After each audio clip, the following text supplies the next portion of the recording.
we walk alone. No one appears to care.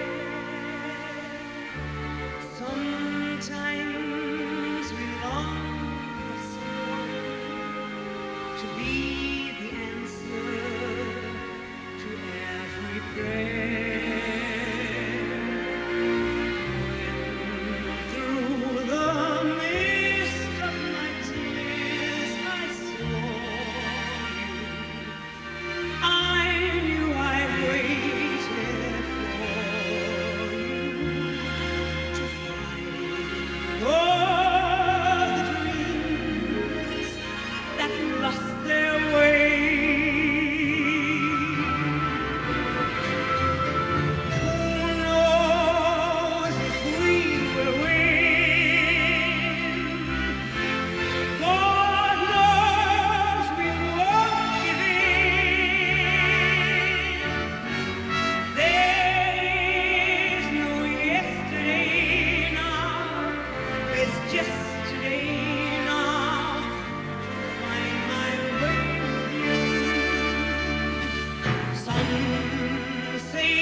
Welcome to you again.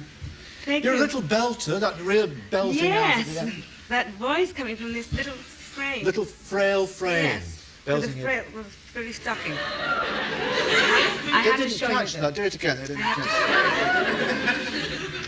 Are they your own? My own legs, yes. How did you get the invitation for this? Or did you angle for it? Did you ask for it? Or did they ask you? For the song? Yeah. Well, about 4 weeks ago when I was here, Tony Lewis, my agent, he played it to me, and I went ape over it. And, I mean, it's a singer's dream to have the right music, the right lyrics. And the right story, because it's a damn the good... story, well... It's a damn good story. It's incredible. I mean, it's... Do you have to feel emotionally involved in a song before you can... Oh, yes, belt yes. it? And what helped was that they showed me Bob's film the night before I recorded. Did you have the Kleenex? Oh, did I ever? Are you kidding? Yes. Good. Now listen, we haven't seen you talk for a long time. I haven't heard you talk for a long time.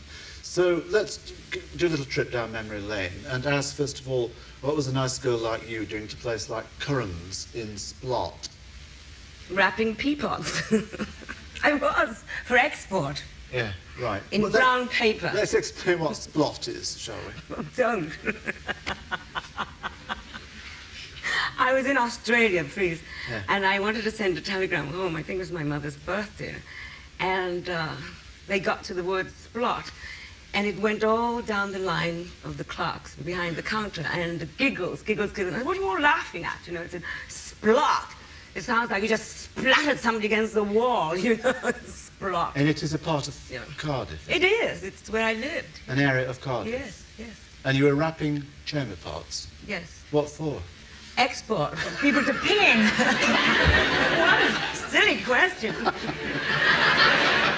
was for my head, actually. While you were doing all this rapping, were you dreaming of belting songs out of the Palladium in Las Vegas? No, I wasn't. I was actually singing while I was rapping. Were you? Well, Yeah, you got I to do was something told- if you're rapping. P parts, exactly. Absolutely.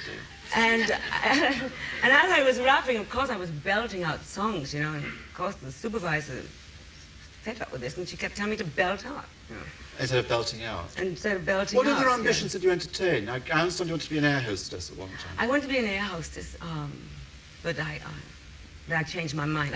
Every year I wanted to be something different, nurse and air hostess, and then I finally thought a model, yes, a model to wear all these beautiful clothes because I always had my sister's hand-me-downs, and I was really getting fed up with it. And I had new things like Whits and Sunday and Christmas, you know, something like that, or Easter. Or if somebody died.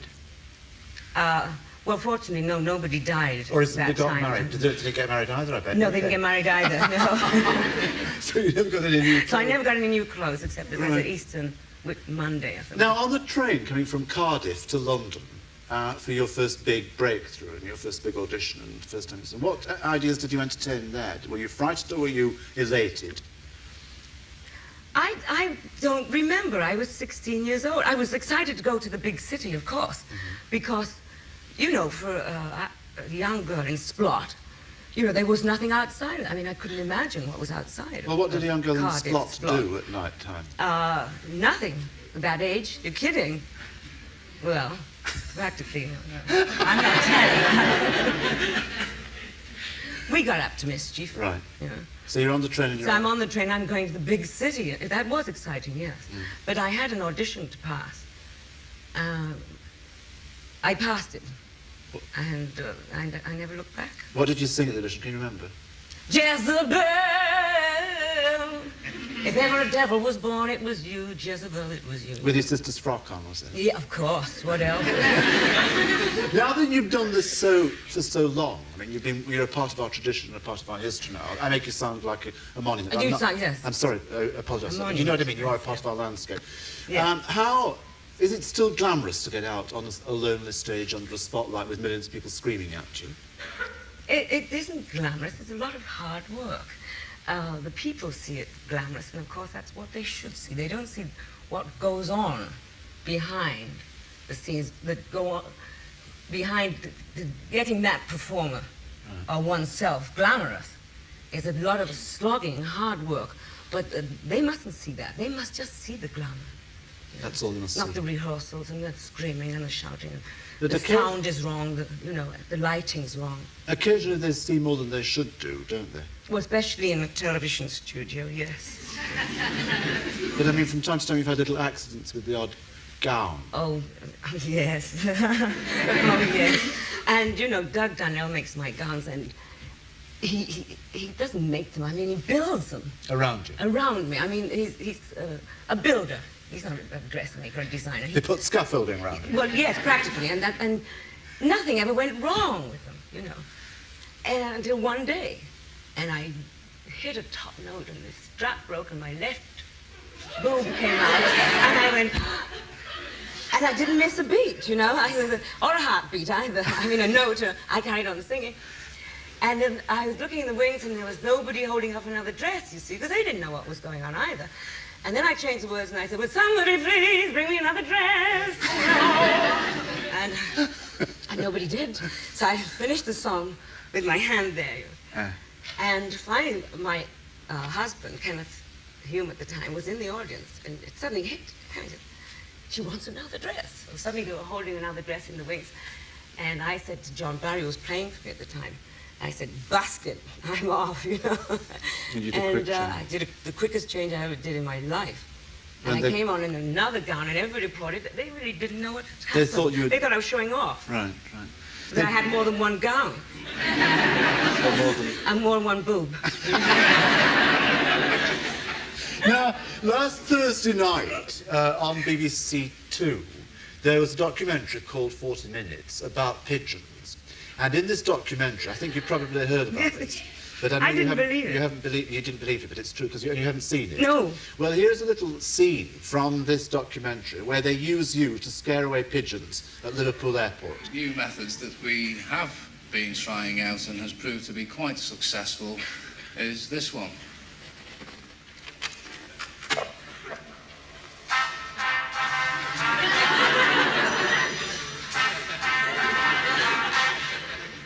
The minute you walk in the joint, it seems you are the man of the future, a real big spender, good looking, so fine. Say what's that you like, I know what's that. We have had complaints from the Shirley Bassey fan club, but I'm sure Shirley would appreciate the objectives that we are trying to achieve. Here we are.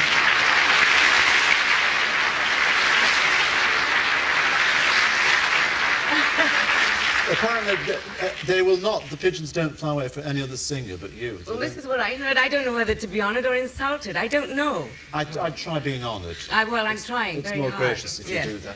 But how bored are you now by things like Big Spender and Goldfinger when people scream and want you to sing things like that? I never get bored with Big Spender because it's a big sender. You know, it's fun to do. If I'm going to get bored with any songs, it's going to be the big ballads like Goldfinger, This Is My Life, and that's why I'm so glad for Sometimes, because it's going to take the place of This Is My Life. So you're constantly looking for a new one to take that. Yes.